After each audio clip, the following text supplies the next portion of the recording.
The FIFA World Cup. It's easily the biggest sporting event on the entire planet. But the tournament we all know and love today? It looks almost nothing like it when it first started. In this explainer, we're going to unpack the incredible story of the World Cup's evolution from this tiny little invitational to the absolute global giant it is today. So let's dive in.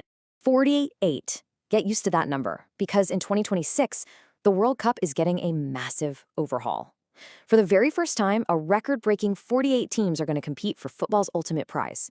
I mean, that is a huge leap from the 32-team format we've all gotten so used to. And you know what more teams means, right? It means a lot more football. This massive expansion is going to lead to a staggering 104 matches played across North America. That is, by far, the most in the tournament's entire history. So the big question is, how did we get here?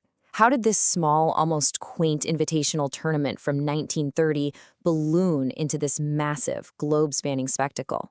Well, that's the story we're here to tell.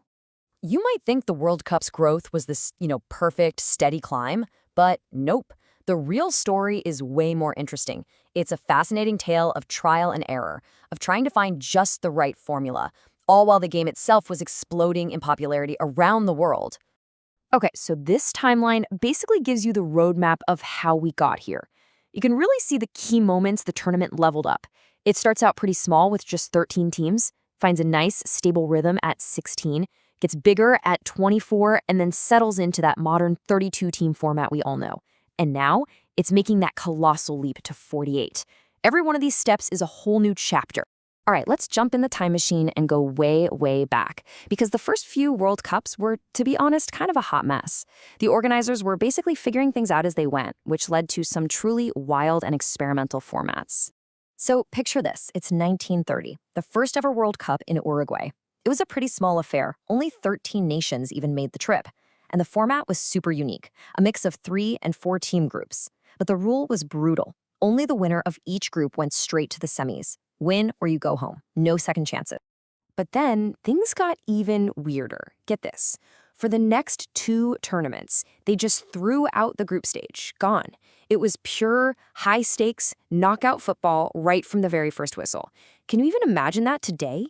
You could travel halfway across the world just to get knocked out after 90 minutes? And the experimenting just didn't stop. The 1950 World Cup in Brazil is famous for one really bizarre fact. It's the only one in history that didn't have an actual final match.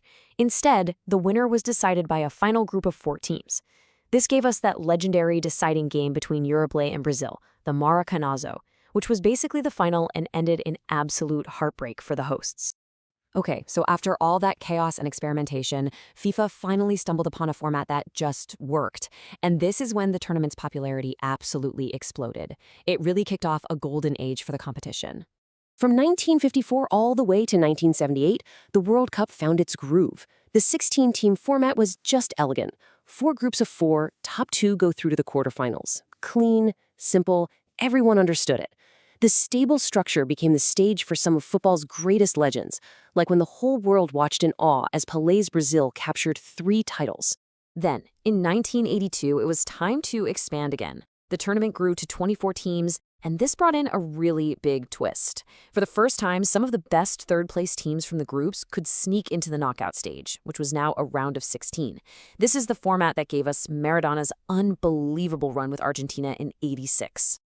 And that brings us to the format that pretty much all of us grew up with. Starting in France '98, all the way through Qatar 2022, the 32-team tournament was the gold standard.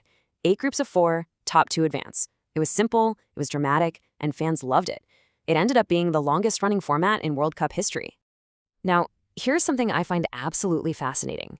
This whole story of growth is almost perfectly mirrored in the Women's World Cup. The first men's tournament in 1930 had 13 teams. The very first women's tournament in 1991, it had just 12. It's an almost identical starting point, just decades apart. And that parallel growth has continued at a wild pace. By 2022, the men's tournament had 32 teams. While just 1 year later, in 2023, the Women's World Cup expanded to match that exact same number. It's an incredible testament to the explosive growth of the women's game. So after decades with that stable, beloved 32-team system, we are now on the verge of the biggest change in the tournament's history. the 2026 World Cup is kicking off a brand new and much, much bigger era. So how in the world is this 48-team beast going to work? Well, it's actually pretty simple when you break it down. First, you've got 12 groups of 4. Then the top 2 from every group go through, but here's the twist. They are joined by the 8 best third-place teams. All of that feeds into a brand new knockout stage, a massive round of 32. So you're probably asking, why? Why the massive change now? Well, FIFA's official line is that football has just gotten that much better, everywhere. As they put it, the number of high-caliber teams is bigger than it's ever been, and that justifies a larger, more inclusive tournament. You know, when you really zoom out and look at the whole history, you realize the one constant of the World Cup has always been change. It has never, ever stood still. It's always adapting and growing to reflect the state of the beautiful game. I mean, this table really puts it all into perspective. Just look at the number of matches. We went from just 17 in the very first tournament to the 64 we're used to, and now we're jumping to 104 in 2026. That's not just an evolution, that's a revolution in scale. So, from 13 teams to 48, from pure knockouts to these complex group stages, the World Cup has proven again and again that it's always a work in progress. It's never finished. Which leaves us with one heck of a final thought. If this is how much it's changed in its first century, what on earth could the world's greatest tournament possibly look like in another 100 years?